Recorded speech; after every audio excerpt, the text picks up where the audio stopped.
Derecho Penal 2.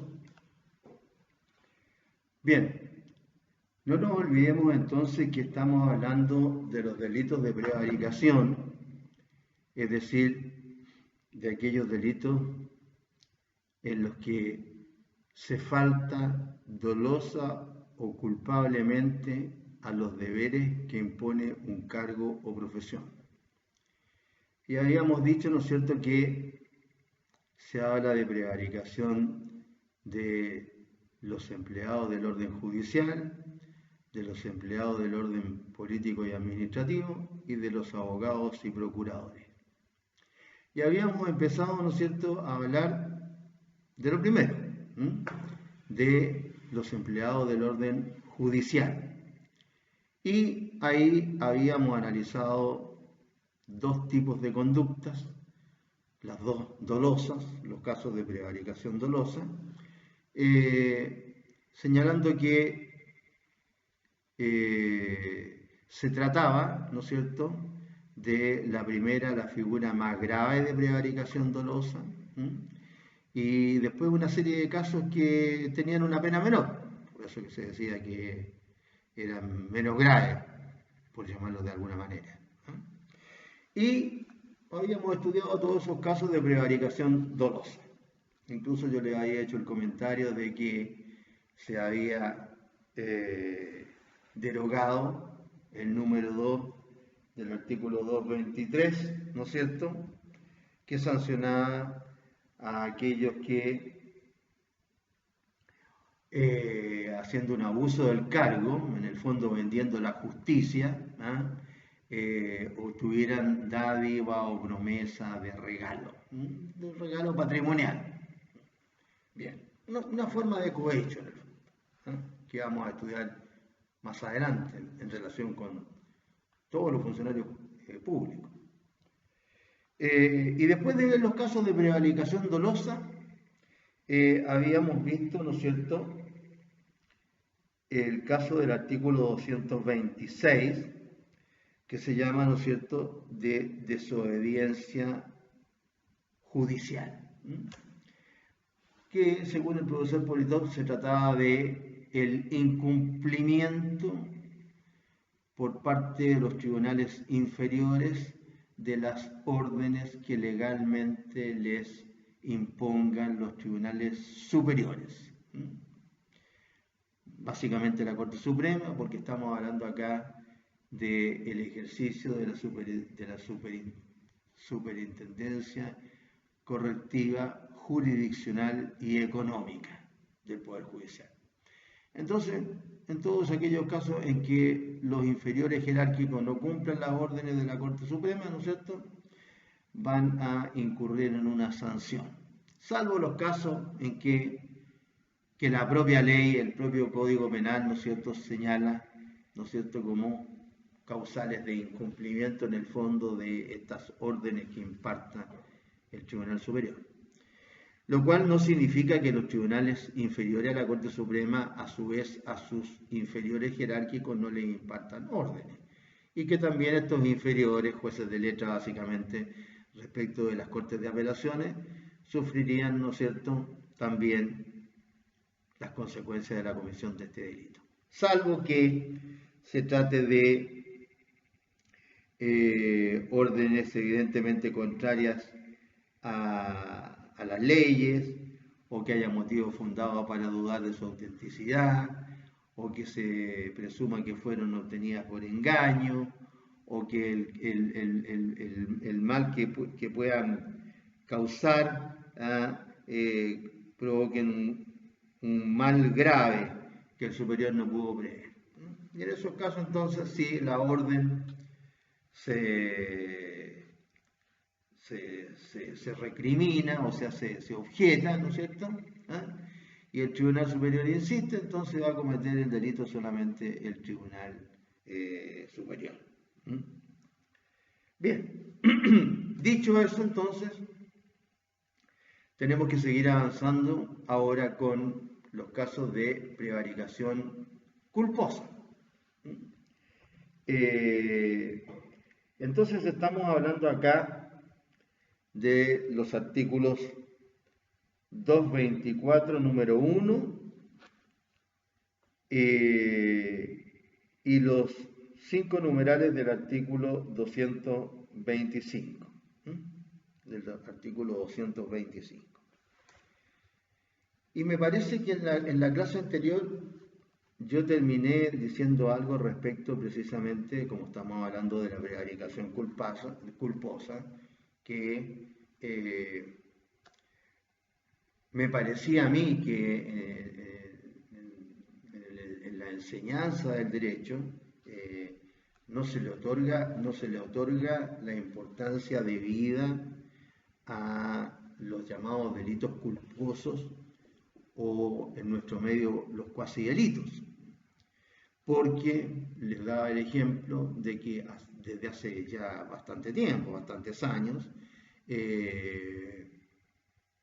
considerando solamente 3 áreas en las que participa la culpa como elemento subjetivo del delito, y que son el manejo de sustancias y procedimientos peligrosos, las imprudencias y negligencias médicas, y los accidentes culposos con diferentes resultados causados en el tránsito, constituían mayor número de figuras penales que las que se cometían con dolo.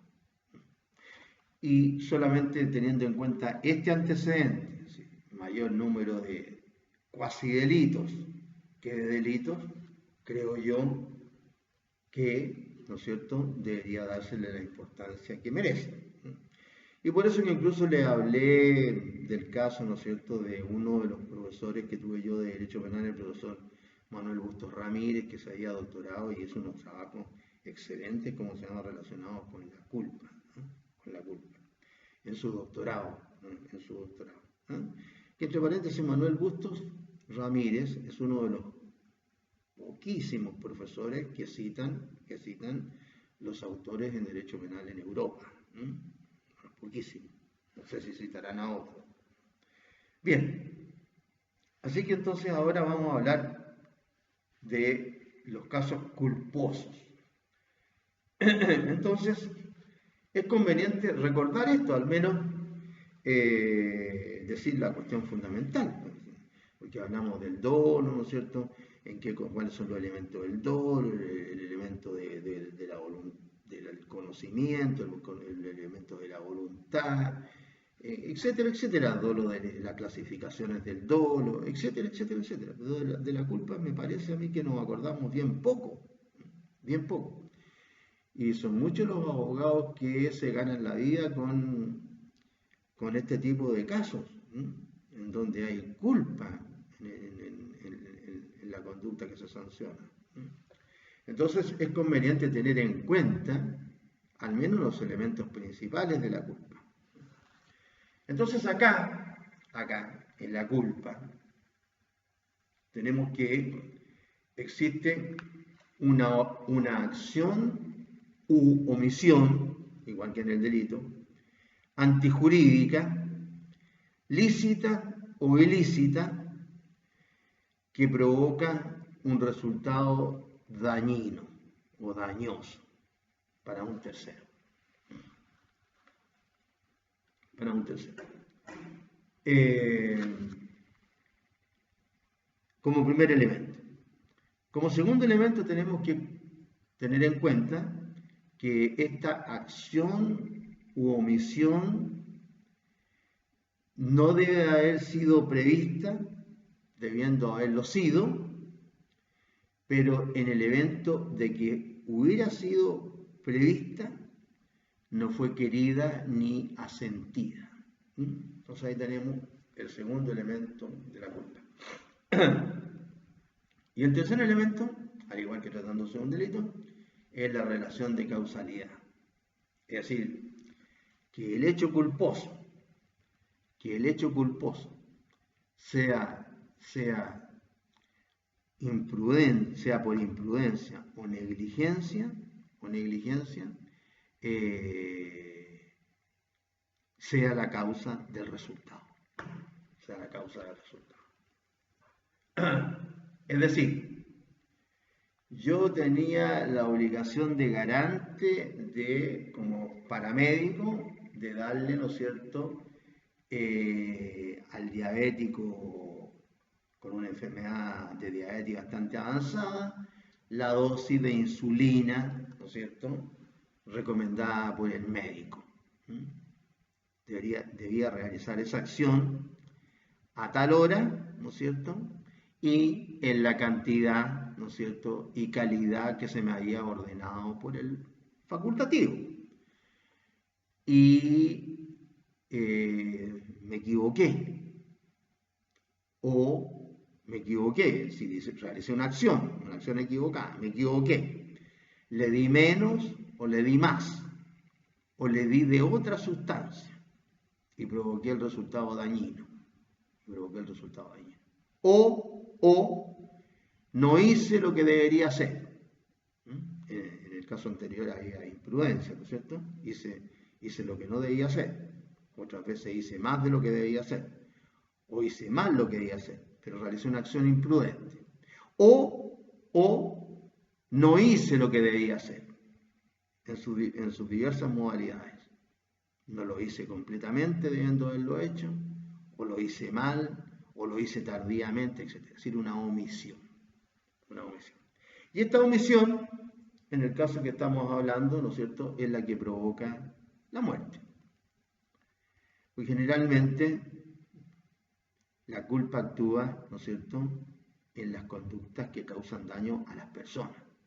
Por eso que la mayoría de los cuasi delitos que están dispersos por el Código, además del título 10, que tiene una reglamentación, como podríamos decir, más sistemática, a pesar de que son muy pocos artículos los que se refieren al título 10, se refieren también a los cuasi delitos contra las personas.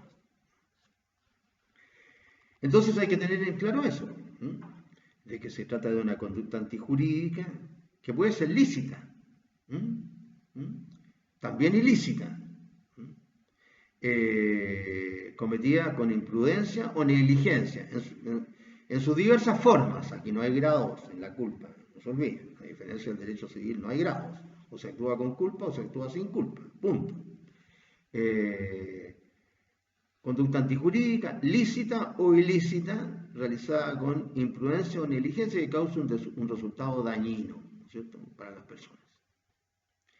Ahora, esa actuación imprudente o negligente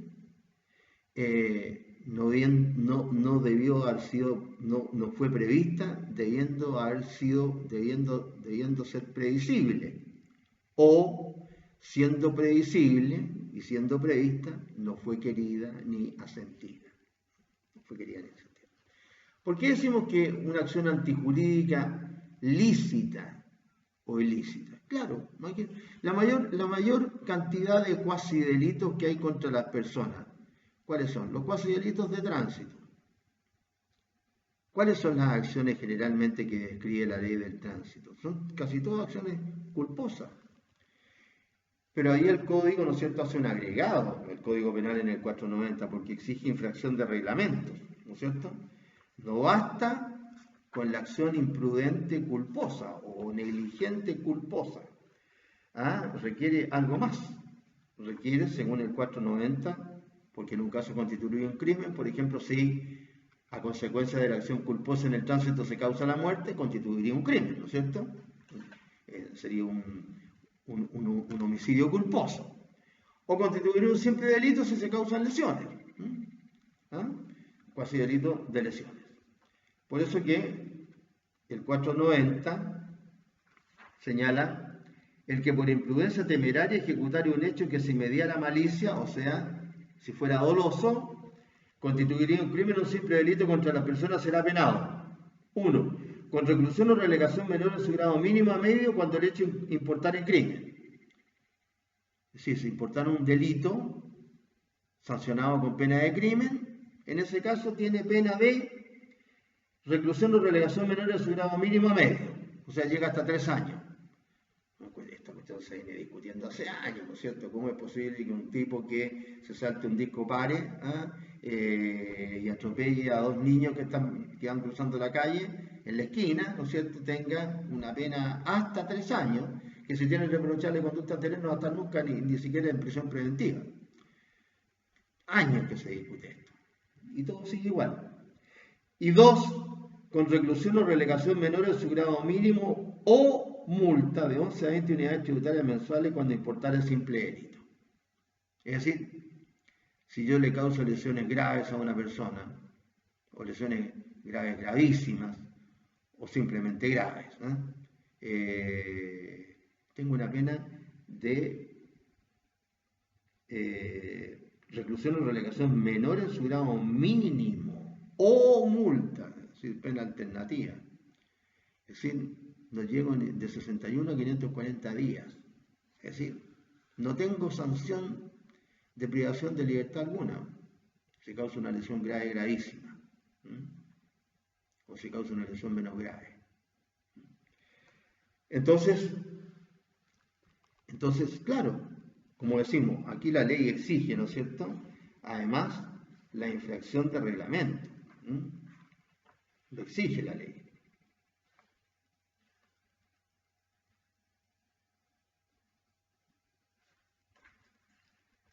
Lo exige después en el 492. Dice, las penas del artículo 490 se impondrán también respectivamente al que con infracción de los reglamentos y por mera imprudencia o negligencia ejecutar un hecho o incurrir en una omisión que a mediana malicia constituiría un crimen o un simple delito contra las personas.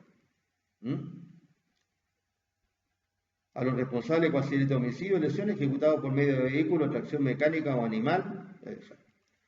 Es decir, si ustedes se ponen a revisar las conductas que sanciona la ley del tránsito, casi todas son conductas culposas. Casi todas. Infringir el reglamento, se dice reglamento, pero en realidad ahora es ley. Pero antes hay un reglamento del tránsito. No se ha modificado en ese sentido la ley, lo que no importa para nada en realidad, porque la alusión es clara.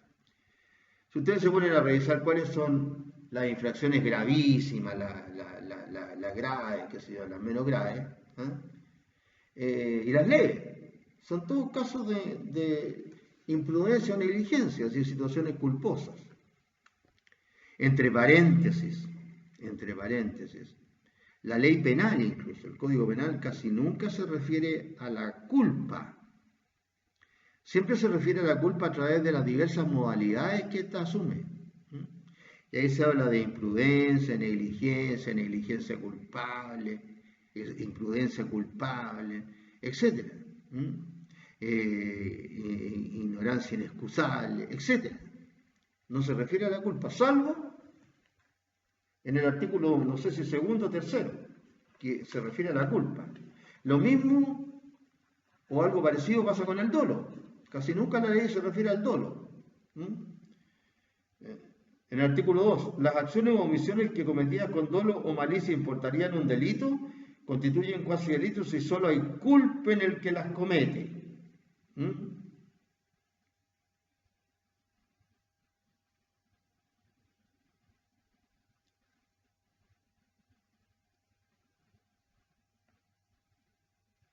Es decir, casi nunca la ley se refiere a la culpa, sino que se refiere a diversas manifestaciones o modalidades que ésta admite.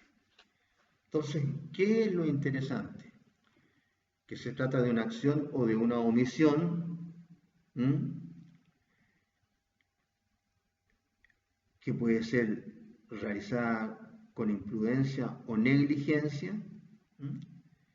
y que debió haber sido prevista, lo que no ocurrió, o habiéndose previsto y no obstante haberse actuado con culpa, no fue querida ni asentida.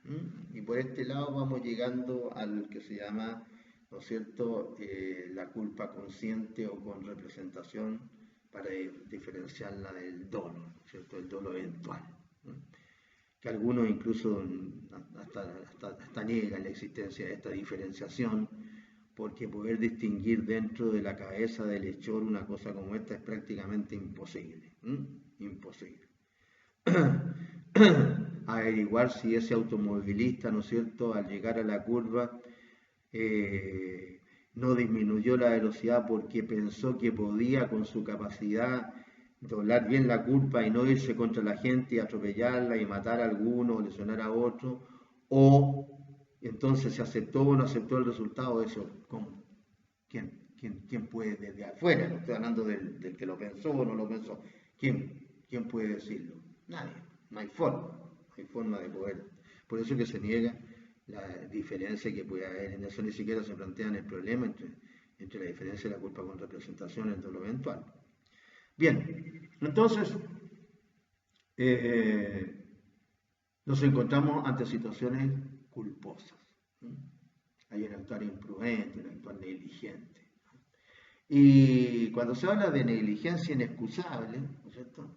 Estamos hablando de esa clase de culpa, que no admite justificación ninguna. O sea, ¿cómo podríamos graficarlo? Así como diciendo, oye, ¿sabéis qué? Mejor no me di ninguna explicación. Porque la explicación que me di ni siquiera te la voy a creer, por decirlo de alguna manera. Entonces, esas son las situaciones, ¿no? Esas son las situaciones que vamos a ver ahora a propósito, ¿cómo se llama? A propósito de estas situaciones culposas. En el 224, número 1, creo que ya nos habíamos referido, no me recuerdo, siempre me gusta hacer un preámbulo para no retomar la clase así nomás, ¿eh?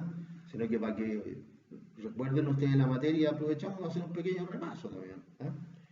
En el 224, número 1, dice que sufrirán la pena de inhabilitación absoluta temporal para cargo y oficio público en cualquiera de sus grados, y la de presidio reclusión menor en su grado mínimo a medio, 1, cuando por negligencia o ignorancia inexcusable dictaren sentencia manifiestamente injusta en causa criminal. En causa criminal. Y después en el 225 dicen cuando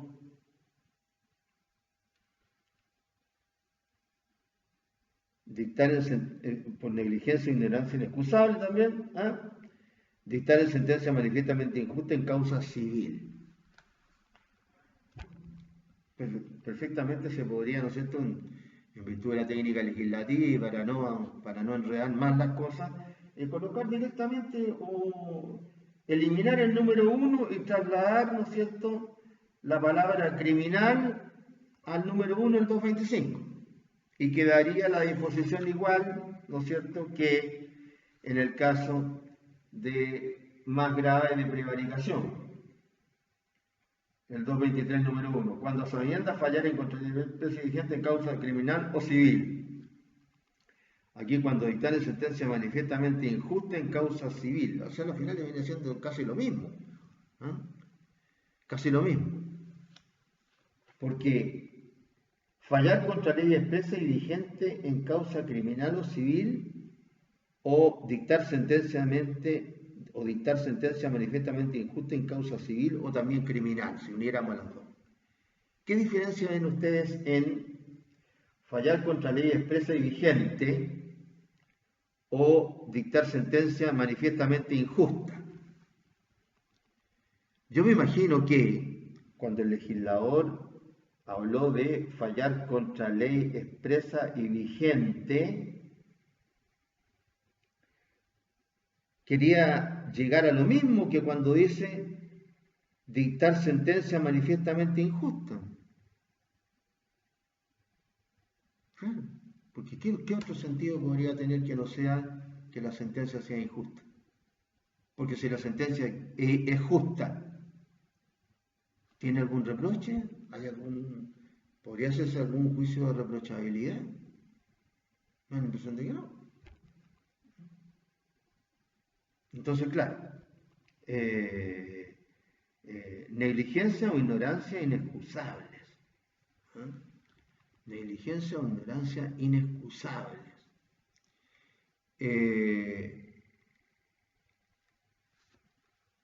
Ha habido casos ahora en el nuevo proceso penal, en el que el juez de oficio y durante la audiencia, es decir, delante de todo, porque como las audiencias son públicas, ¿no es cierto?, los juicios son públicos. Hay gente que ya ni siquiera es del caso de que se trate, sino que hay gente de otros casos que están esperando ahí porque para no esperar en otro lado, están adentro de la sala. Es decir, que no solamente se enteran de que el juez cambia al abogado porque no sabe la materia, ¿ah? No solamente se enteran las partes del juicio en el que el abogado se cambia, sino que se enteran de otro juicio. Correcto. El abogado tiene que conocer la materia con la que se está ganando la vida. Evidente, es lo mínimo. A los médicos los están sancionando hace muchos años por la mala praxis médica. ¿Cuántos juicios por imprudencia o negligencia médica existen? ¿Cuántos? Ahora, que es difícil probar, ¿no es cierto? Porque se dice que los médicos se ayudan entre ellos, qué sé yo, entonces cuando tienen que informar o han de perito, qué sé yo, tratan de no perjudicar a su colega. Bueno, eso ya es otra cosa. Pero de que están respondiendo los médicos por mala praxis médica hace mucho, mucho tiempo. Están respondiendo desde por lo menos la creación del tribunal protomedicato en la Edad Media, que fue creado en la Edad Media. Tribunal que tenía por objeto precisamente, entre otras cosas, sancionar la mala praxis médica. No solamente que tenía que ver con la participación de los médicos haciendo sus dictámenes en ciertas causas criminales, sino que también tenía que velar por la mala praxis médica. Estamos hablando de hace un montón de años atrás, estamos hablando de siglos atrás. Y a nosotros recién nos están empezando a sancionar por no saber ejercer la profesión, o por ejercerla mal, por ejercerla mal.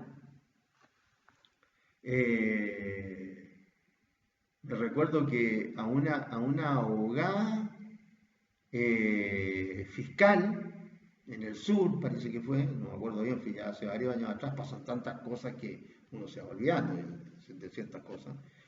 A una abogada la despidieron, porque esa es la palabra, por no decir le echaron, del Ministerio Público porque se le olvidó presentar la acusación dentro de plazo. Un juicio por narcotráfico. Y antes había incurrido en una conducta parecida. Porque la gente a esta altura ya no es suspicaz, pues ya la gente a esta altura ya no cree en nada. Entonces, como además se trataba de un narcotráfico, entonces la cuestión es, ¿se le olvidó o no la presentó de frentón? Porque, obvio, ese hecho provoca el sobreseimiento definitivo de la causa. Y por ende, ¿no es cierto?, la libertad del que está detenido y además, ¿no es cierto?, la devolución de los bienes que haya caído en comiso.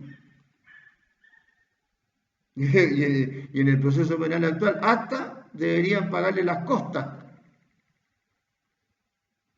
¿Qué tal? Entonces, mala praxis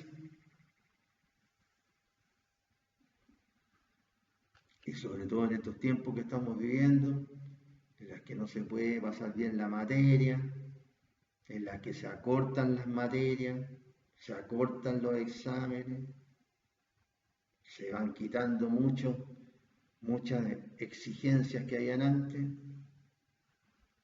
Claro, mala praxis del abogado, por lo menos hay algunos casos.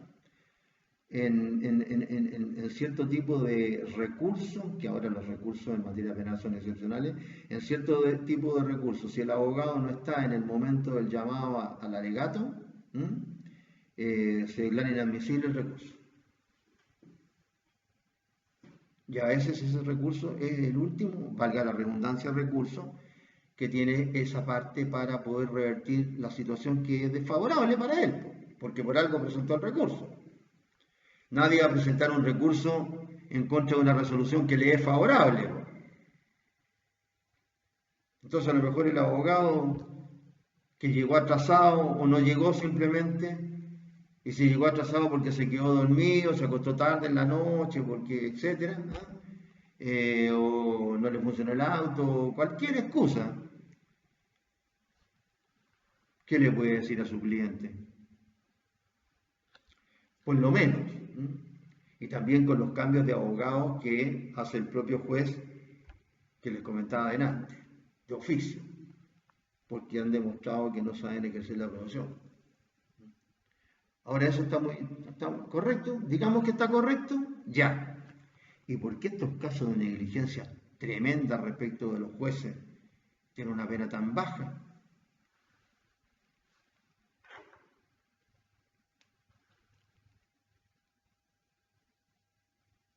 Suspensión de cargo de empleo en cualquiera de sus grados. Suspensión. Y multa de 11 a 20 unidades tributarias mensuales.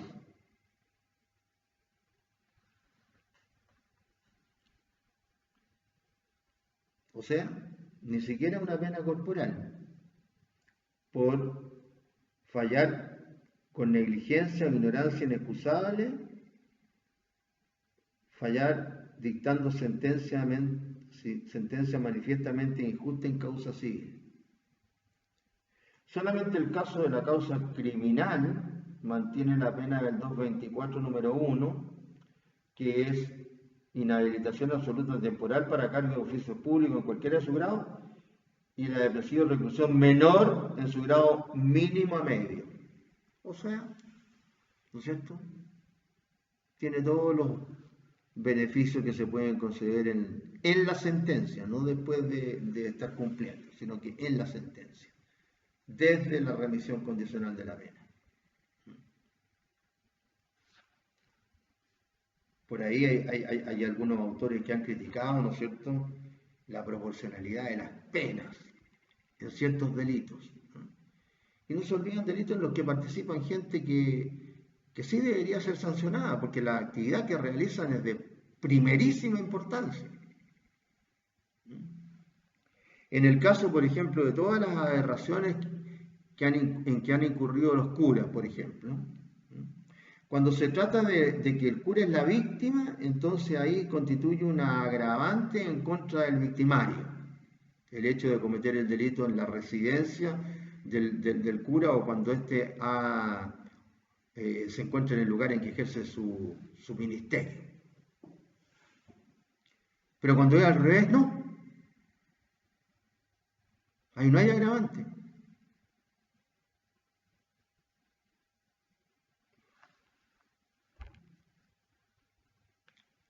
Ahí salió una entrevista que escuché en la televisión ahora recién, un señor que dice que, considerando los casos de ¿cómo se llama?, no solamente de autoría o de complicidad, sino que considerando también los casos de encubrimiento, es decir, autoría, complicidad y encubrimiento, no sé cuándo, 200 y tanto, 300 y tanto, no me acuerdo, de los cardenales para abajo, o sea, de abajo hasta los cardenales.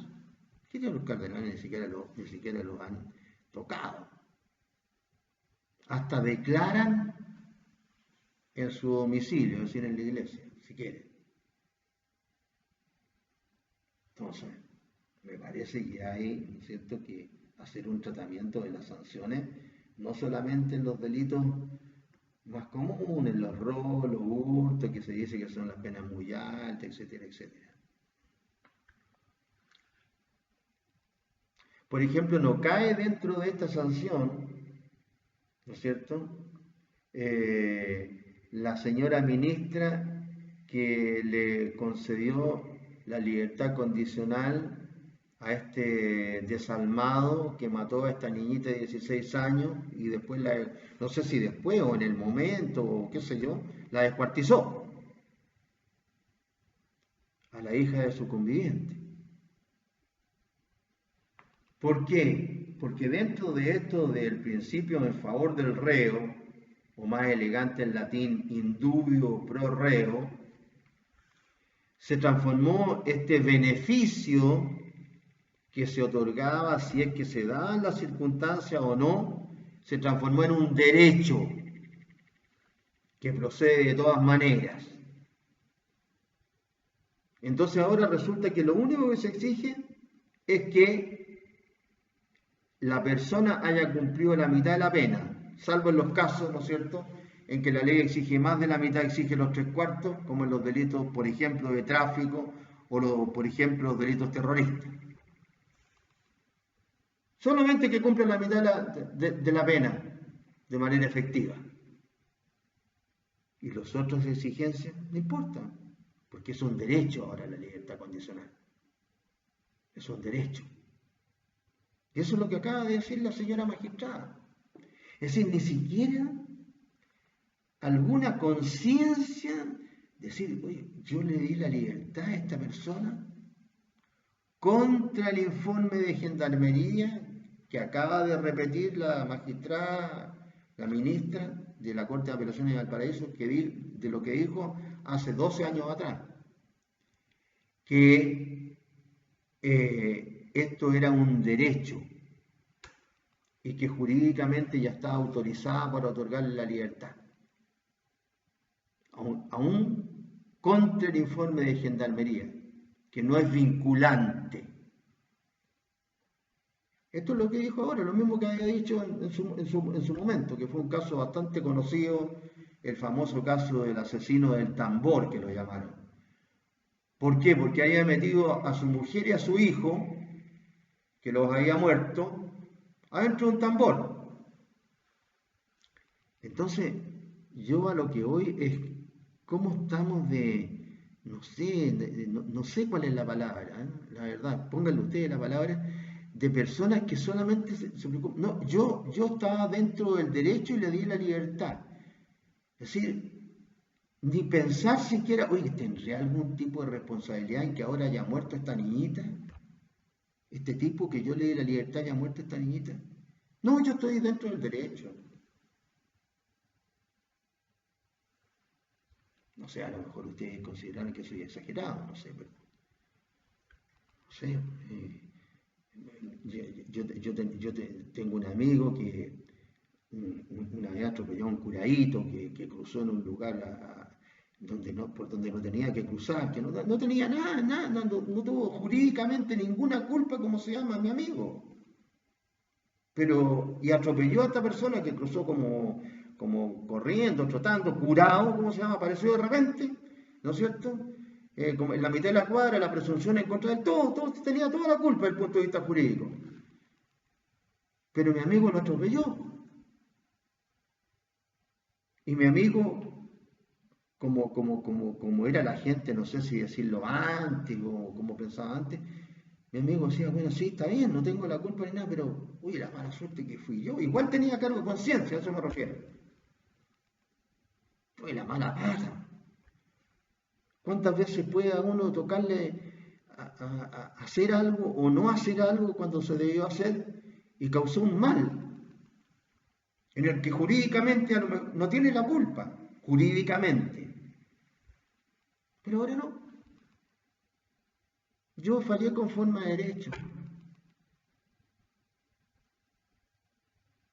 Es decir, ahora, de nuevo, claro, ahora lo van a condenar, ¿no es cierto?, a una pena que no admita ¿cómo se llama?, la libertad condicional. Pero si le dieran de nuevo una pena de presidio mayor en su grado máximo, que es hasta 20 años, tendría derecho a la libertad condicional. Y yo, como soy mal pensado a esta altura de mi vida, me juego en la cabeza de que se la podrían dar de nuevo la libertad condicional. ¿Por qué? Porque ahora es un derecho. Y el informe de gendarmería que dijo todo lo contrario, o que diría a lo mejor en el futuro todo lo contrario, que no es conveniente que se la den, no es vinculante para el derecho, ¿cómo se llama? Y entonces, ¿para qué servirá el informe de gendarmería? ¿Quién conoce mejor a los reos que los gendarmes? ¿Quién? ¿Los jueces? Cuando los gendarmes están todos los días conviviendo con ellos, saben cómo se llama los que están esperando salir para cometer al tiro nuevos delitos, que de hecho los cometen. Entonces ahí vienen otras explicaciones de otro tipo, que es la sociedad la responsable de que el malo no sea bueno. Sí, en algunos casos será así, tendrá la culpa la sociedad, pero no en todo, no en todo.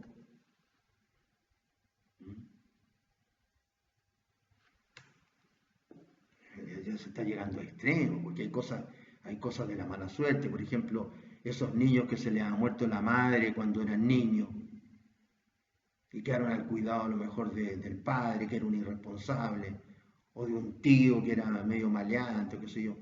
Y en todos los casos entonces que se le murió la madre, porque evidentemente lo más terrible que le puede pasar a un niño es que se le muera la madre. Y todos los desviados que salgan delincuentes tremendos a lo mejor porque se le murió la madre, en todos los casos va a tener la culpa la sociedad. No, estamos mal, creo yo. Seguramente estoy equivocado, seguramente. Porque ahora, ¿no es cierto?, estamos viviendo la posverdad, ¿no? La posverdad, en donde los grupos etarios, como se dice, ¿no es cierto?, dentro de los cuales están los viejos, no saben nada, no tienen la razón de nada, no piensan, no piensan. Entonces, claro, totalmente diferente como era antes. Desde los orígenes del hombre funcionaron, ¿no es cierto?, los consejos de ancianos. Por algo será. Por algo será, o por algo sería. Porque por más tonto que sea alguien que ha vivido mucho, ha visto muchas cosas. Entonces, algo reaccionará. Lo estamos viendo ahora a propósito de los que incumplen las normas de la pandemia. Ya no son los viejos el grupo que menos cumple las normas de la pandemia. Bien, hay que decir de todo, hay que decir las cosas como son, libertad de cátedra, hay que decir el pensamiento, cada uno después tendrá su propia opinión, etcétera, ¿no es cierto? Cada uno la tendrá. Pero no la verdad, sino que esa es la realidad. Esa es la realidad. ¿Cuál es la realidad? Que murió una niñita de 16 años que no debía haber muerto. No debía haber muerto. Porque la ley sobre libertad condicional, si ustedes se fijan, tiene otras exigencias. ¿No? Y entre esas otras exigencias, ¿no es cierto?, está de que la persona tiene que ser objeto de un seguimiento para ver cómo le está funcionando el cerebro o la maldad. Y entonces no se hace ningún seguimiento de nada. Cumplió la mitad de la pena, chao, afuera, porque es un derecho. Bien, seguimos entonces. Después de analizar esto de dictar por negligencia e ignorancia inexcusable sentencia manifiestamente injusta en causa criminal, y después, con una pena menor, dictar por negligencia e ignorancia inexcusable sentencia manifiestamente injusta en causa civil. En causa civil.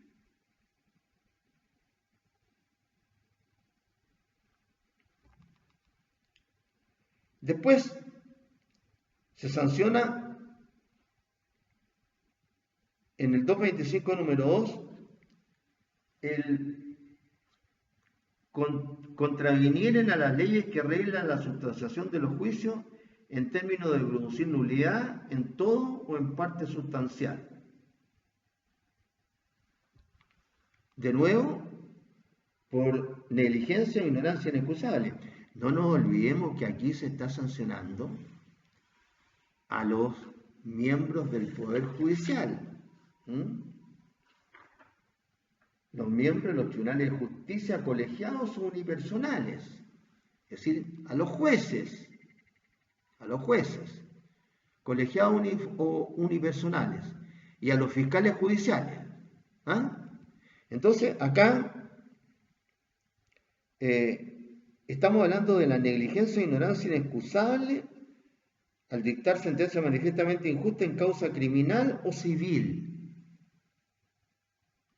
Es decir, el juez tiene ese elemento que lo absuelve siempre. Que, bueno, pero usted tiene los recursos. O sea, yo puedo dictar esa sentencia manifiestamente injusta por negligencia inexcusable o ignorancia inexcusable porque usted tiene los recursos para ir al Tribunal Superior. ¿Le exime de culpa eso? ¿Que yo tenga recursos para recurrir al Tribunal Superior? ¿O lo que la ley está sancionando es la dictación de la sentencia manifiestamente injusta por negligencia o ignorancia inexcusable?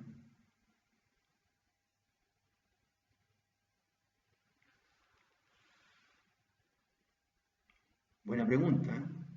¿Es un delito formal o un delito material que requiere un resultado? ¿O se está sancionando solamente el dictar una sentencia manifiestamente injusta por negligencia o ignorancia inexcusable? Bonito tema para una memoria de prueba, ¿eh? Todos estos casos de prevaricación culposa. ¿Por qué? Porque la negligencia o la ignorancia inexcusable significan todas aquellas situaciones que por imprudencia o negligencia provocan un mal y que no tienen explicación ninguna, que es como les dije al principio.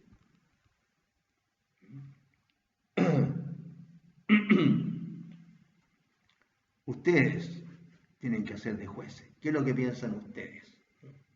¿Qué es lo que piensan ustedes? A lo mejor en la otra, ¿cómo se llama? Prueba, a lo mejor preguntamos algo de esto. ¿Cómo saben si toca justo? Después, en el 225 número 2, contravenir por negligencia o ignorancia inexcusable, es decir, esa ignorancia que no tiene justificación ninguna, de ninguna naturaleza, la regulación sobre la sustanciación de los juicios. Eso es. O sea, un juez que no tiene idea de derecho procesal y que provoca nulidades procesales.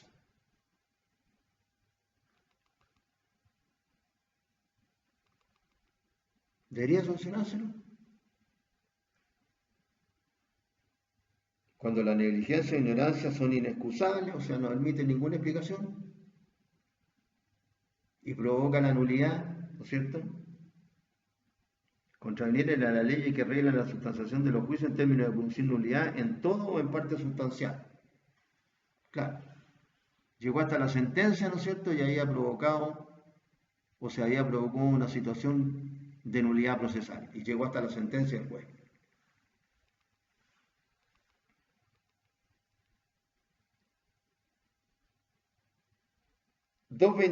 número 3. Retardar o negar por negligencia, ignorancia inexcusable, justicia o auxilio. Se sanciona entonces a los que negaren o retardaren la administración de justicia y el auxilio o protección que legalmente se les pida. Y el auxilio o protección que legalmente se les pida.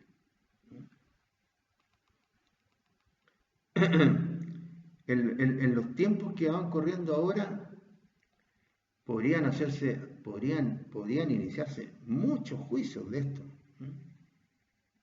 Muchos juicios de esto. Fíjense que en este caso de esta pobre niñita, ya olvidémonos, porque no hay que olvidarse de estas situaciones para poder corregirlas. Pero ya no hablemos de la mamá y del hijo que lo puso en el tambor este asesino, sino que de la niñita que mató. Fíjense que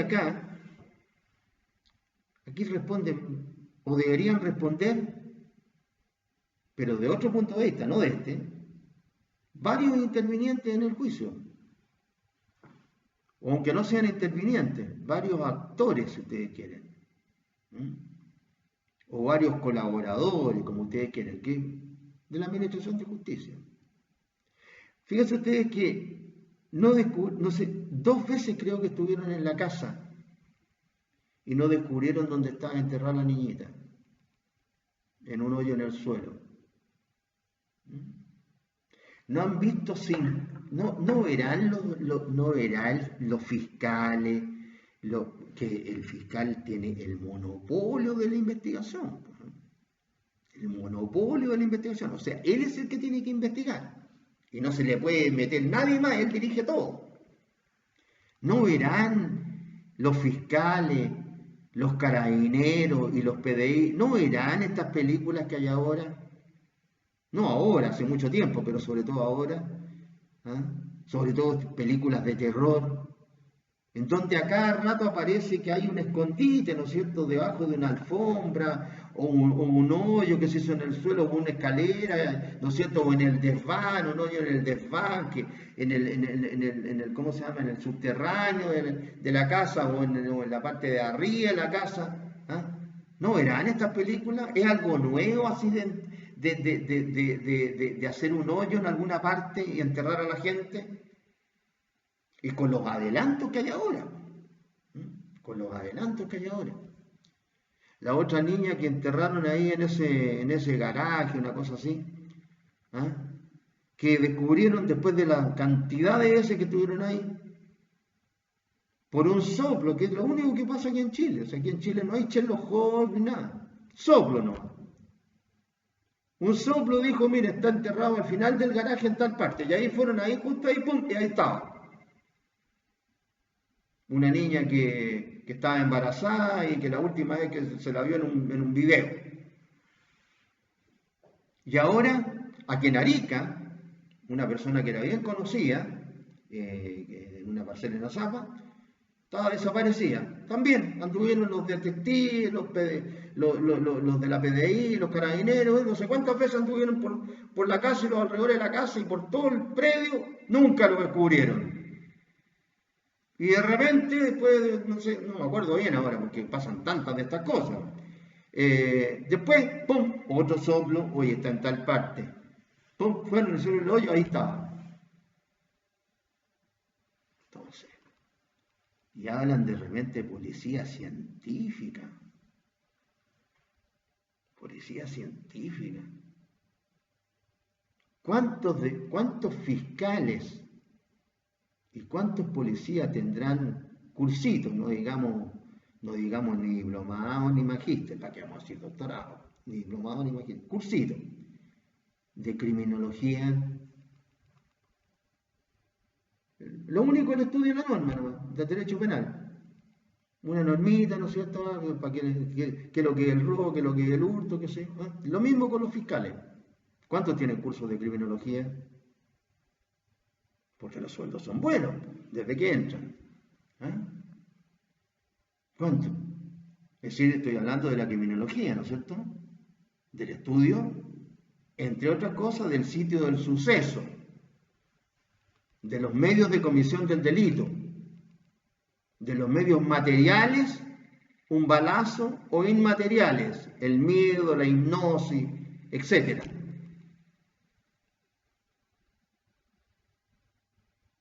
O estudio de huellas dactilares, estudio de los diferentes tipos de insectos, arácnidos, coleópteros, etcétera, etcétera, etcétera, que se encuentran dentro y fuera del cadáver. O de diferentes bacterias que viven con o sin oxígeno en un cadáver. ¿Cuánto? Y Chile ha invertido. Chile ha invertido. Perdonen que sea tan crítico con esto, que es parte de la clase, pero es que hay elementos, hay cursos. Chile ha invertido para hacer una policía científica, estudio, ¿cómo se llama?, de las huellas, diferentes tipos de estudios. ¿Cuándo se descubre a alguien en donde la investigación tenga que hacer algún razonamiento? ¿Cuándo? ¿A quién? Si ustedes fíjense, los puros delitos flagrantes. Al ladrón que va corriendo con la billetera que le robó o la cartera que le robó a la señora, o al traficante que está disparando, o cuando les dieron un soplo porque se iban a encontrar y uno le iba a entregar la droga al otro, o una quitada de droga, etcétera, o peleas entre ellos mismos, entre los traficantes. Y punto. ¿Qué investigación de qué? Es que esto, yo lo hago presente, mis queridos jóvenes, porque esto, yo no sé, que está llegando a niveles que ya son intolerables para una época en la que existen medios para estudiar las cosas. Y están los elementos. Imagínense cuando se compraron a Carabineros esos vehículos norteamericanos que creo que ustedes que son saben más que yo de las cosas modernas, que creo que aceleran de 0 a 100 kilómetros, no sé, en 5 segundos, algo, que eran re caros unos autos patrulla preciosos. Están casi todos chocados. Echaban talla todavía, de repente me acuerdo entre colegas echábamos talla, decíamos, claro, compraron el auto, pero no lo compraron con el Paco americano adentro. Claro, porque hay que saber manejar un auto así, que da esas velocidades. La mayoría de los autos chocados, destruidos. Bien. Ustedes van a decir, bueno, ¿para qué escuchamos a este caballero tantas cosas y no nos pasa la pura materia? No sé, realmente a lo mejor es algo hasta entretenido, porque la materia la pasamos igual. 225, número 3. Retardar o negar por negligencia o ignorancia inexcusable justicia o auxilio.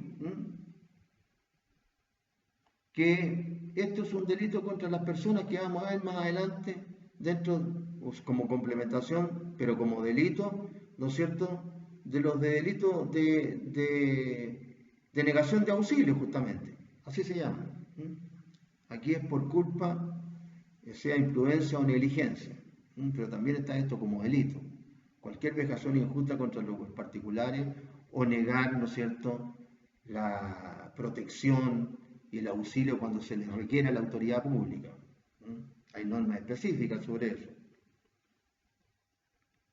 Después, cuando omitieren decretar la prisión de alguna persona, habiendo motivo legal para ello, o no llegar en efecto la decretada, pudiendo hacerlo.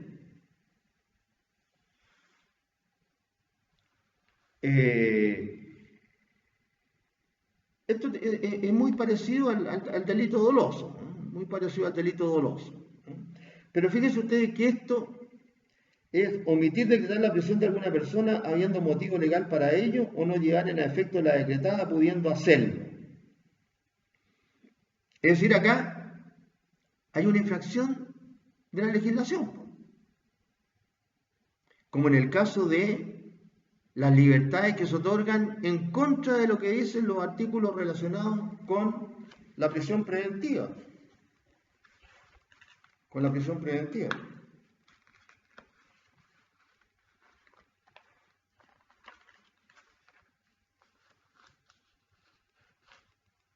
Entonces, no hay justificación cuando no se decreta la prisión de alguna persona habiendo motivo legal para ello.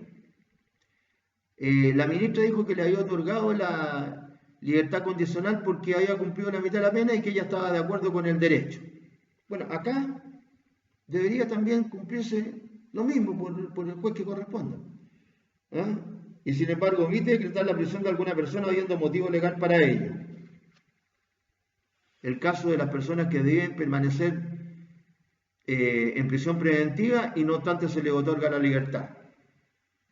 Y muchas veces hasta se dice para la prensa que se les otorga la libertad porque la cárcel está llena, las cárceles están llenas.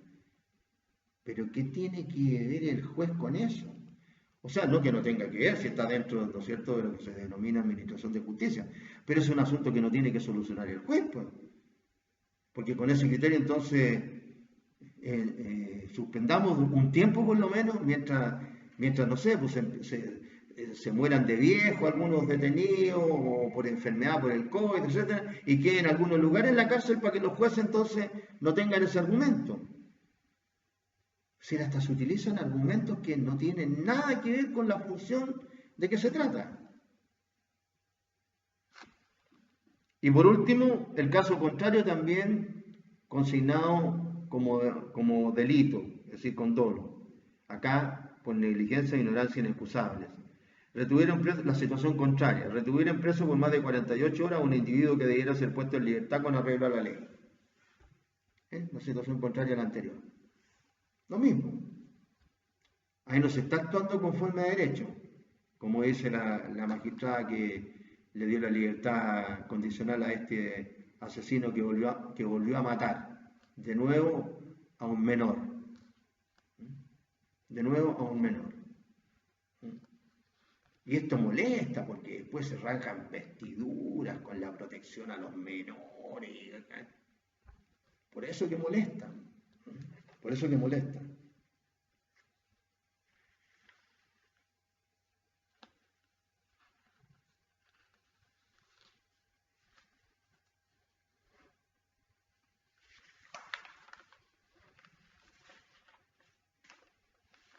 Bien, entonces ahí analizamos los casos de prevaricación culposa.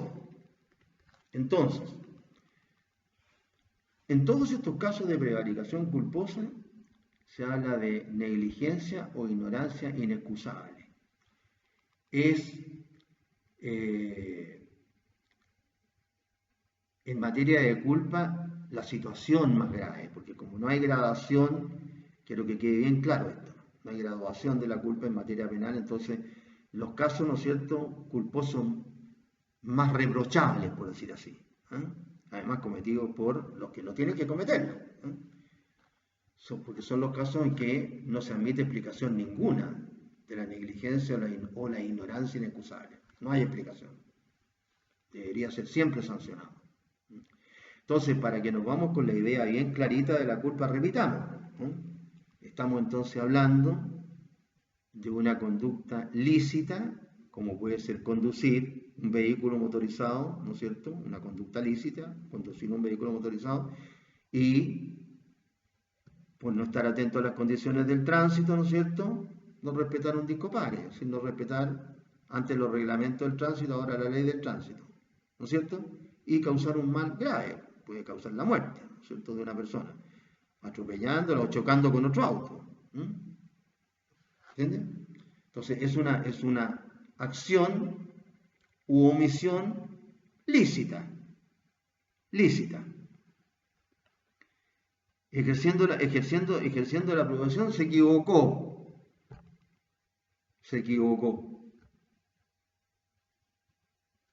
Un acto lícito. También puede ser un acto ilícito, ¿cierto? También puede ser un acto o una omisión ilícita. Fue imprudente o fue negligente. Y lo que se agrega, que este acto imprudente o negligente debió haber sido previsto y no se previó.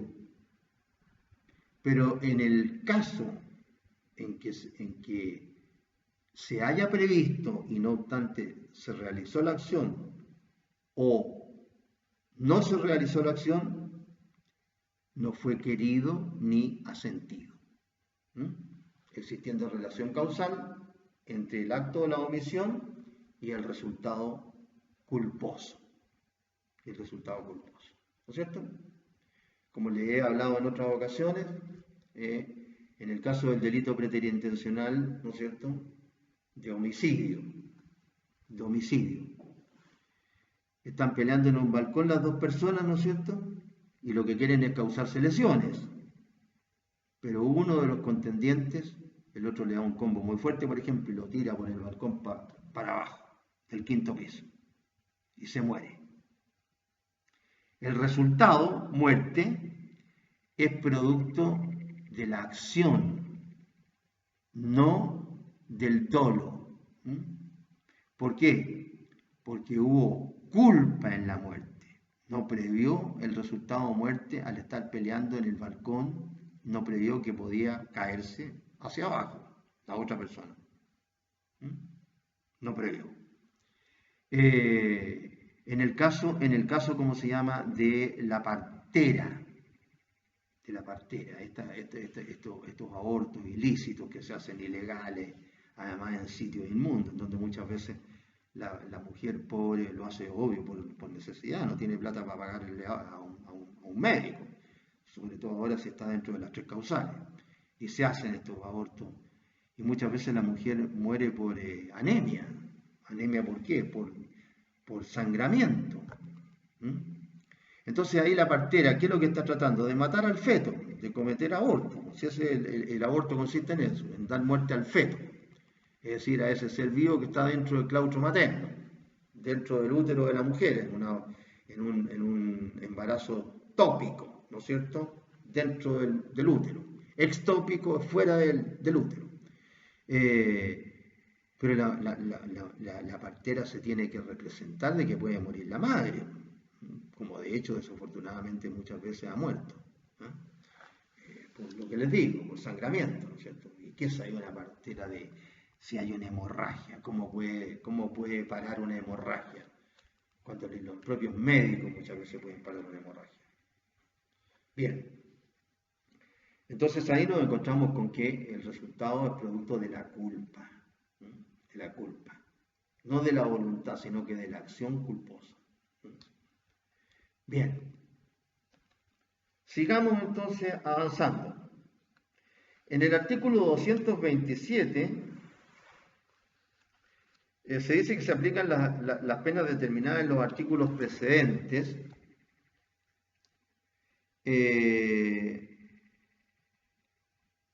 a otras personas, como lo decimos en los antecedentes que les remitimos a ustedes, a otras personas llamadas a ejercer accidentalmente funciones judiciales o emitir opiniones en estas causas que influyen o pueden influir en la decisión del juicio.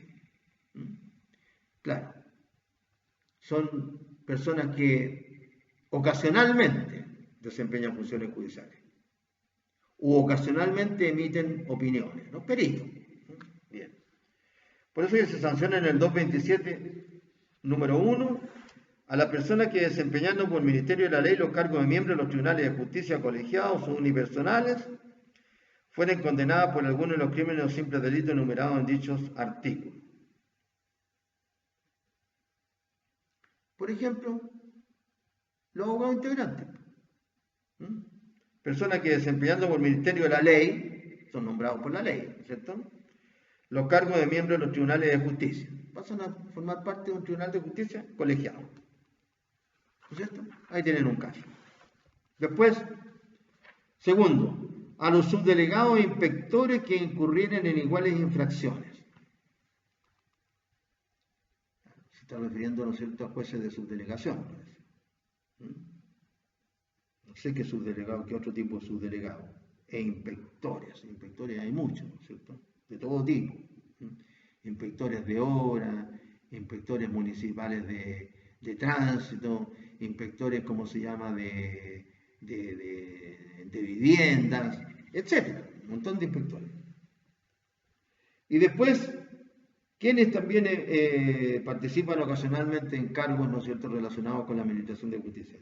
Los compromisarios, son un tipo de árbitro, ¿no es cierto? Los peritos, personas que cometen además otro tipo de delitos, como vimos, ¿no es cierto?, cuando falsean sus peritajes, sus informes periciales. Y otras personas que ejerciendo atribuciones análogas derivadas de la ley, del tribunal o del nombramiento de las partes, se hallaren en idénticos casos. Se hallaren en idénticos casos. Es decir, estamos hablando de lo que dijimos ahora recién, de personas que ocasionalmente realizan actividades judiciales o que requieren, ¿no es cierto?, emitir sus opiniones. Eso es lo que podemos decir en relación con la prevaricación judicial. Tema muy interesante, tema muy interesante. Estos temas relacionados con los jueces siempre han estado en la palestra en diferentes, ¿cómo se llama?, países, no solamente en Chile, en diferentes países. Se han tratado de cambiar los sistemas porque es difícil, ¿cómo se llama?, el tema, ¿sí? Es difícil. El nombramiento de los jueces, qué sé yo, todo, ¿no? Hay países en donde el nombramiento es a través de un sistema popular, etcétera, ¿no? Porque claro, ¿cómo se nombra? El juez tiene que saber, lo primero es que tiene que saber, y después ser justo, después ser sabio, ¿no? Como Salomón, por ejemplo, ¿no? Por ahí se dice que justicia consiste en dar a cada uno lo suyo, es decir, lo que a cada uno le corresponde. Y eso que se puede decir en 2 palabras o en una frase muy corta, es súper difícil de realizar, ¿no? Por muchos motivos, incluso ilícitos, ¿no? Incluso ilícitos. Después tenemos que ver entonces, ya habiendo pasado este tema tan de moda, tan entretenido, pero en el que realmente nunca pasa nada, ¿no? Nunca cambia nada, ¿no?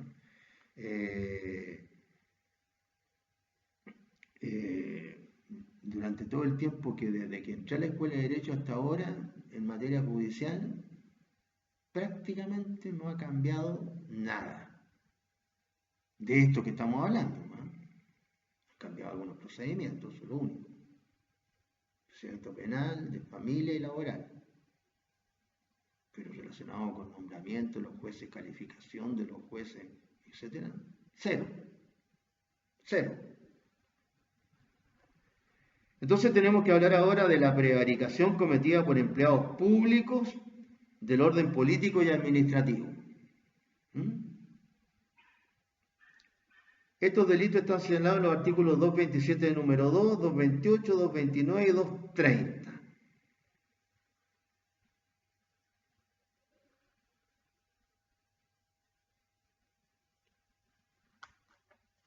Aquí nos encontramos entonces con funcionarios públicos, básicamente. En el 228 se sanciona al sujeto activo indeterminado, el que cualquier persona, desempeñando un empleo público no perteneciente al orden judicial, dictare a sabiendas providencia o resolución manifiestamente injusta en negocio contencioso administrativo o meramente administrativo. Suspensión del empleo y multa. Si la resolución o providencia manifiestamente injusta la diere por negligencia o ignorancia inexcusable, de nuevo, esa clase de culpa que no admite justificación ninguna, las penas serán suspensión en su grado mínimo y multa de 6 a 10 unidades tributarias mensuales. Suspensión en su grado mínimo. Por dictar resolución o providencia manifiestamente injusta. Por ignorancia inexcusable. Entonces aquí se sanciona al empleado público no perteneciente al orden judicial que dictare a sabiendas providencia o resolución manifiestamente injusta en negocio contencioso administrativo o meramente administrativo. Difícil de aplicar esta norma porque, como ustedes saben, ¿no es cierto?, no está bien separado y ni existen los tribunales de lo contencioso administrativo. Después se sufrirán las penas de suspensión de empleo en su grado medio y multa en el 229. Los funcionarios a que se refiere el artículo anterior, es decir, los funcionarios públicos no pertenecientes al orden judicial, que por malicia o negligencia inexcusable y faltando a las obligaciones de su oficio, no procedieren a la persecución o aprehensión de los delincuentes después del requerimiento o denuncia formal hecha por escrito.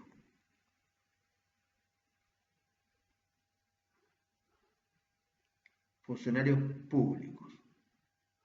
No le pone la ley ningún apellido, dice funcionarios públicos del orden administrativo. El 230 no interesa porque dice relación con la sanción. Si es que tiene renta el funcionario o no la tiene. Así que no tiene mayor importancia. El artículo 230, digo, en el sentido de que se refiere a la sanción. Ahora, el 228, inciso primero, sanciona a la comisión del delito de dictar a sabiendas providencia o resolución manifiestamente injusta. Es decir, la conducta realizada dolosamente. ¿No es cierto? A sabiendas, dolosamente. Mientras que el inciso segundo sanciona lo mismo, pero cuando el funcionario actúa ahora culposamente, con ignorancia inexcusable. Es la misma conducta. Empleado público del orden que no es del orden judicial. Dicta sabienda, providencia o resolución manifiestamente injusta. En el 229 se sancionan a los empleados públicos que por malicia o negligencia no procedan a la persecución o aprehensión de delincuentes después de haber sido requeridos. Es un caso particular del delito de delegación de auxilio castigado por el artículo 253, diferenciándose que en el 253, en el 229 debe cometerse con dolo específico el delito.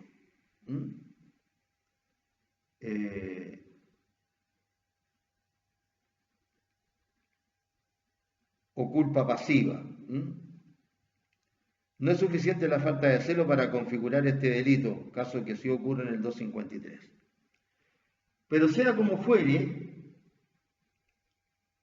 ¿cuántas veces hemos visto, ¿no es cierto?, a funcionarios que por malicia o negligencia inexcusables y faltando a las obligaciones de su oficio, no procedieron a la persecución o aprehensión de los delincuentes después del requerimiento o denuncia formal hecha por escrito? ¿Por qué será que la ley penal le hace siempre un agregado para liberar al que supone la misma ley responsable del delito? Porque aquí le hizo el agregadito al final por escrito. Porque está sancionando al que por malicia o negligencia inexcusables y faltando las obligaciones de su oficio no procedieron a la persecución o aprehensión de los delincuentes después de requerimiento o denuncia formal. Si hubiera terminado ahí la descripción del tipo, ¿cuántas veces hemos escuchado o hemos visto transmitiendo en vivo en la televisión casos de carabineros en que la gente le está señalando que están cometiendo un delito flagrante y Carabineros se ha negado a concurrir al lugar a detener al delincuente flagrante? ¿Cuántas veces? Lo hemos visto, lo ha grabado la televisión. El caso que más me recuerdo es cuando una gente le gritaba al carabinero que estaba cuidando una comisaría: oiga, mire, le están asaltando a la señora que está allá. Y la gente lo está deteniendo. No puedo ir yo porque estoy cuidando la comisaría. ¿No podría pegar un grito para adentro para que saliera otro policía, otro carabinero? Qué diferente a esos casos que uno ve en las películas cuando ¿cómo se llama? Cuando el policía va en su auto y tiene un llamado y dice: mire, el que esté cerca de la calle tanto, concurra porque están cometiendo tal tipo de delito. Y el policía muchas veces uno ve que da la vuelta ahí mismo y se da. Acá dice: no, espérate, ¿cuánto falta para entregar el turno? Mira, falta poco, faltan, ¿cómo se llama? 10 minutos. Ya hagamos vamos por esta otra calle y decimos, ¿cómo se llama?, que no andábamos por ahí. Y dejan nomás que se esté cometiendo un delito. A lo mejor están matando a una menor, como el caso que pasó. Así que falta de compromiso. Si nadie está pidiendo que anden arriesgando la vida, ni nada. Para eso además tienen ahora mismo, justo o injusto, el caso, ¿cómo se llama?, de que está pasando con los negros en Estados Unidos, que han salido, ¿cómo se llama?, a reclamar, etc. Yo no me pronuncio sobre la justicia o la injusticia de las detenciones que se le hacen a negro y a blanco, entre paréntesis. Porque ahí los gringos tienen protocolo para todo. Y para inutilizar a una persona en el suelo, le ponen la rodilla en la garganta. Ahora, si ese protocolo está bien o está mal, bueno, no sé, pero es así. Porque muchas veces ha ocurrido, por eso que ahora el policía norteamericano, incluso en un asunto de tránsito, se baja con la pistola en la mano. Porque antes de que saliera antes de que tenía que, como ahora, salir con la pistola en la mano, en ocasiones en que había una cuestión de tránsito y el que iba conduciendo a lo mejor era un delincuente peligroso, llegaba el policía, ¿no es cierto?, y le decía, oiga, usted muéstreme sus documentos, y el delincuente de adentro, ¡pa, pa, pa!, lo mataba. Por eso que están estos protocolos ahora. ¿Mm? Y si uno ve cómo se llama, cómo son la forma de actuación de la policía en Estados Unidos, en Canadá, en Europa, en los demás, no son suavecitos, no son suavecitos. En el mismo Hong Kong, no son suavecitos. ¿Para qué decir en China? Bueno, en otros países simplemente se desaparece el que está molestando, alegando. Pero digamos en los países, entre comillas, democráticos, la policía no es suavecito. Entonces, ¿cuántas veces entonces, o sea, vi ahora policías norteamericanos, sin sacar la pistola en estas manifestaciones, ahí con las manos, sin chaleco antibala, nada? Entonces ustedes lo vieron también, tratando de disolver la manifestación. Acá los que disuelven manifestaciones parecen tortugas ninja esos carabineros. Y estará bien. Pero y estos otros, así, a mano limpia. ¿Ah? A mano limpia. También lo vi en Corea, que un policía coreano saltó por el otro lado porque uno le pegó un combo al policía y el policía saltó a agarrarse con el policía coreano, con el coreano. Y acá, hombreras, chaleco antibala, que no pueden ni moverse casi, rodilleras, zapatos, qué sé yo. O sea, compromiso, cero, cero, con cosas importantísimas, si están para resguardar la vida de los ciudadanos, la integridad. Ya ni siquiera hablemos de la propiedad, que eso ya hace mucho tiempo, que ya no se preocupa a nadie. ¿Cuántos hurtos, robos y qué sé yo? ¿Quién se preocupa?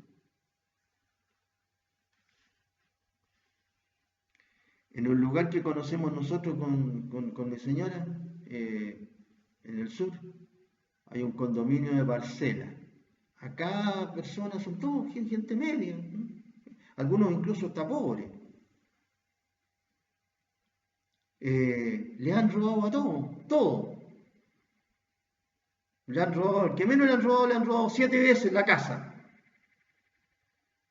Ya están robando las partes de la casa. Ya no, antes le robaron el refrigerador, la cocina, ¿para qué decir todos los utensilios para cocinar, el colchón?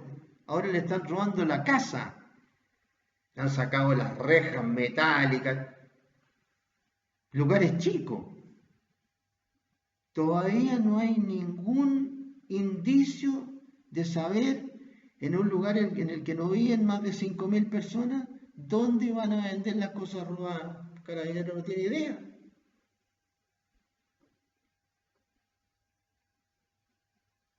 ¿Para qué decir el señor fiscal? ¿Para qué decir el señor fiscal? Cuando se le iba a poner la denuncia, el fiscal pregunta, ¿tiene cómo se llama cierro? Sí, tiene grabaciones los cierros de la parcela, tiene cámara filmadora. No tiene cámara filmadora. No, entonces no. Pum, archivo. Entonces, como les digo, pero por lo menos ya la vida de las personas, y la integridad física. No hay interés.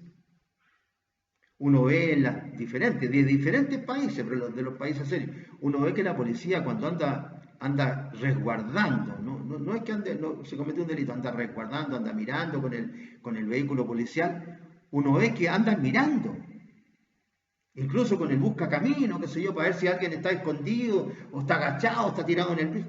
Acá no, uno ve acá en el barrio, toda la vida, aquí en el barrio donde vivo yo. Carabineros viene, no le voy a decir que viene a 80 kilómetros por hora porque acá la calle termina, entonces seguiría por el cerro para abajo. ¿Ah? Pero vienen rapidito, dan la vuelta, ponen marcha atrás y chao. Hay una escalera, ¿cómo se llama?, para bajar acá a la playa por un lado, está lleno de recovecos, las casas para las puertas, etc. Si hay un delincuente tiene 80 lugares para esconderse, para agacharse, para tirarse al piso, bajar por la escalera, etc. Pero claro, Carabinero coloca después que sí hizo la ronda. No interesa si alguien iba a robar o qué sé yo. No, que hizo la ronda. Igual que los controles. ¿Es así o no? Antes de la pandemia, ¿dónde se hacían los controles? A la salida de la discoteca que van los jóvenes. En los lugares donde están las discotecas donde van los jóvenes. Y más o menos la hora en que los jóvenes, algunos empiezan a irse, porque tampoco llegan antes, para no perder el tiempo. ¿Es así o no? Y los jóvenes que son vivos agarran por otro camino. Oye, no, si se ponen acá, entonces no se van por otro lado. Pero en la estadística, que es lo único que interesa, hicimos en el año 2019, hicimos 145.000 controles. Oye, hicieron altos controles, qué sé yo. ¿Y qué resultado tuvieron? No, ninguno, pero hicimos 145.000. ¿Previnieron algún delito? No, pero hicimos 145.000. Sí, compromiso, cero, cero. O el día domingo en los lugares cuando sale, ¿no es cierto?, el caballero con su señora, o qué sé yo, sus hijos, y van en el autito, hay un auto convencional, nada de alta gama, nada chico, gana, no sé, pues, a 60 kilómetros por hora. No, es que aquí a 50 kilómetros. Se lo medimos, ¿cómo se llama?, con el velocímetro. Y usted iba a 60, ha pasado 10 kilómetros. Parte. Para el memorando. Hoy pasamos 200 partes en una hora ahí en la costanera.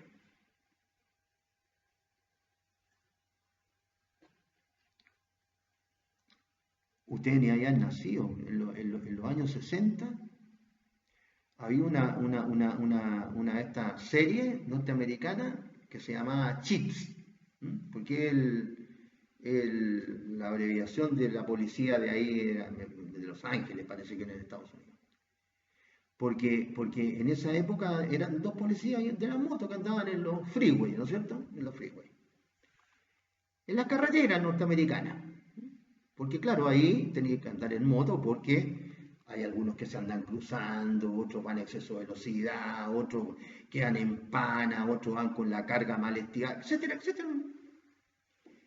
Aquí, ¿cuántos años que en Santiago por lo menos existen las autopistas? Américo Vespucio, por ejemplo. Las autopistas. Todavía, a lo mejor hay, yo he visto que de repente entregan motos y entregamos 50 motos. Ahora, ¿por qué utilizan las motos? No tengo idea. Es lo mismo que los helicópteros, que se suponía que lo iban a utilizar para los vehículos que se robaban. Porque es re fácil de arriba ver al auto que va abajo arrancando. Bien, con esta crítica me despido, mañana seguimos. ¿Ah? Bien, jóvenes, entonces ahí tenemos la prevaricación cometida por empleados públicos del orden político y administrativo. Entonces nos queda hablar de la prevaricación cometida por abogados y procuradores. Eso la clase que viene, vamos a hablar de eso y vamos a seguir con malversación de caudales públicos, es decir, de los fraudes cometidos en contra del Estado de Chile. Bien.